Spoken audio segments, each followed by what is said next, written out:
kalau bentrok itu sendiri yang puncaknya ada di tanggal 13 Agustus.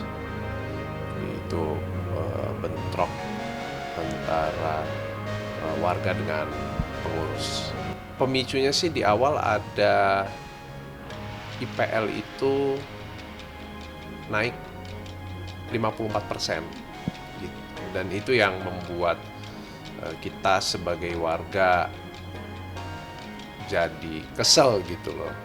Dan tentunya kita menolak keras kenaikan itu. Karena kenaikannya cukup signifikan ya, 54% sih bukan angka yang kecil gitu.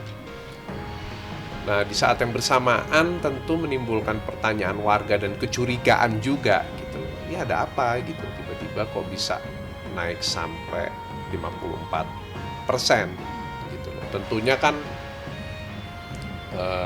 untuk diputuskan kenaikan IPL 54% itu kan nggak serta-merta naik aja terus tinggal ngucap gitu loh. 54% naik nih gitu loh. Tapi ada dasar perhitungan yang jelas.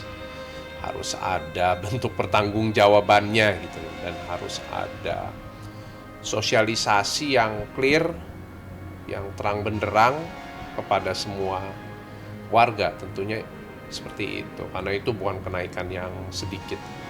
Tapi memang ini menjadi trigger point gitu, yang akhirnya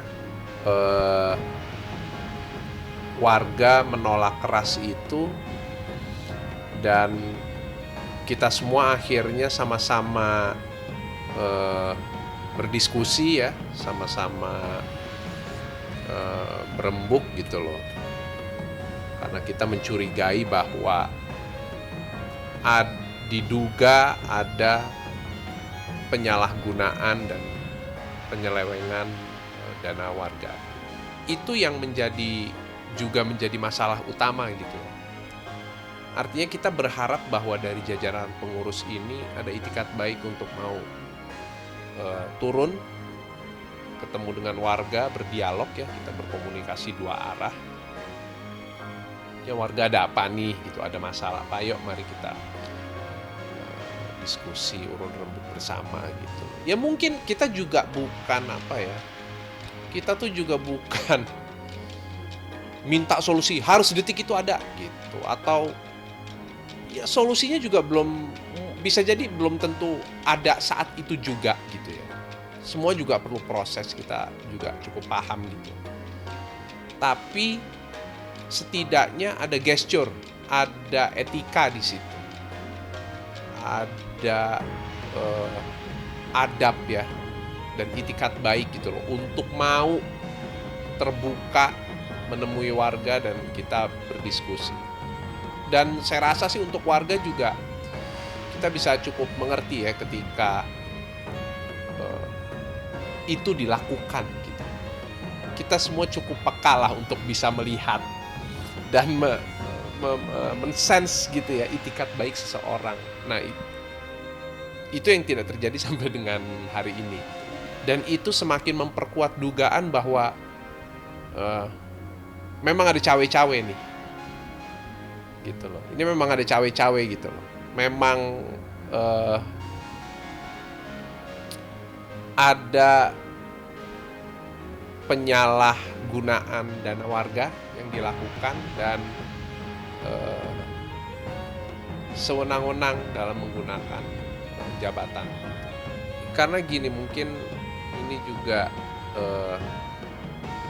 untuk semua juga tahu, saya sebagai warga di sini, penghuni di sini, pemilik juga, sudah lebih dari 10 tahun. Warga nggak mungkin nggak ada yang tahu saya gitu loh, semua pasti tahu. Artinya saya juga bagian dari warga. Saya bisa berkontribusi apa? Ya inilah yang bisa saya lakukan sesuai dengan kapabilitas gitu ya.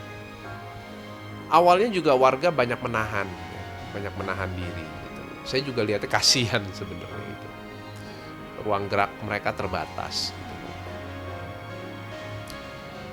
Yang mereka khawatirkan adalah ketika isu ini naik ke publik, berdampak buruk sebenarnya bagi hunian apartemen ini. akan berpengaruh ke valuasinya, kan pasti begitu, nilai asetnya. Di momen pertemuan dengan warga saya usulkan, ya hari gini kan udah beda ya, zaman udah berubah gitu di era digital ini. Mungkin kita sama-sama tahu ada istilah no viral no justice gitu. Ini adalah upaya warga mencari keadilan gitu ya. Saya sampaikan, pada akhirnya suka tidak suka, mau tidak mau, isu ini harus naik ke publik, harus viral, biar semua orang dan pihak-pihak terkait juga bisa tahu tentang isu ini gitu loh. Karena ya saya dan tim sempat diskusi gitu loh, kita explore tentang isunya gitu loh, ada apa sebenarnya di dalam gitu ya. Kita juga menduga gitu ya, kita juga menduga bahwa ada yang membackup gitu, ada kekuatan besar di atas atau di balik pengurus atau di atas pengurus gitu ya, yang memang menjaga ini gitu loh, dan merestui tindakan-tindakan ini, segala bentuk kebijakan, segala bentuk peraturan yang dihasilkan gitu loh. Nah ini kan nggak bisa cuman dialog di di skup bawah aja gitu loh. Tapi ya itu yang saya sampaikan dan saya pulangkan sama warga sebenarnya. Saya pulangkan semua sama warga. Kalau semua warga sepakat, ya udah oke. Isu ini kita angkat ke publik. Ya mereka pada setuju, ya udah Mas Didi gitu. Ya udah. Ya kita mau isu ini diangkat ke publik. Ditambah lagi ada penganiayaan kan. Korban pun juga merestui. Ya nggak apa-apa, naikin aja gitu loh. Seperti video yang udah ada gitu ya. Terjadi juga penganiayaan gitu. Udah nggak apa-apa, ini aja naikin aja. Oh ya udah, kalau begitu semuanya sepakat, ya udah isu ini diangkat. Ada dua dari warga, satu bapak-bapak dengan usia yang udah cukup senior ya, satu lagi lansia. Yang saya juga kaget lihatnya, yang cukup parah yang lansia justru. Dan pelaku ini adalah diduga dia otak dibalik segala ya, dalangnya otaknya dibalik segala kekisruhan ini gitu ya. Dan apa yang dilakukan terhadap korban yang kedua, yang lansia ini, dilakukan juga oleh pasangannya. Jadi pelaku ini pasangan luka. Ada fotonya, ada setelah terjadi penganiayaan gitu. Laporan polisi sudah masuk. Justru sudah.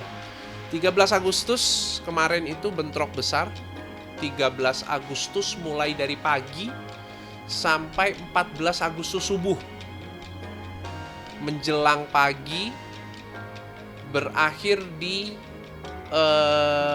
Polres Jakarta Selatan. Gitu. Jadi laporan polisi sudah masuk. Ya tentunya saya mewakili warga semua ingin proses ini bisa berjalan lebih cepat gitu ya, karena sudah naik ke Krimum gitu, tapi memang belum ada progres yang cukup signifikan lagi. Terakhir ada memanggil yang terlapor tapi belum hadir. Dan sementara ini update itu yang bisa saya share. Karena ini notif ini di handphone masuk terus. Saya terus dapat update-nya gitu loh. Jadi perkembangannya ada terus. Yang terakhir sih itu.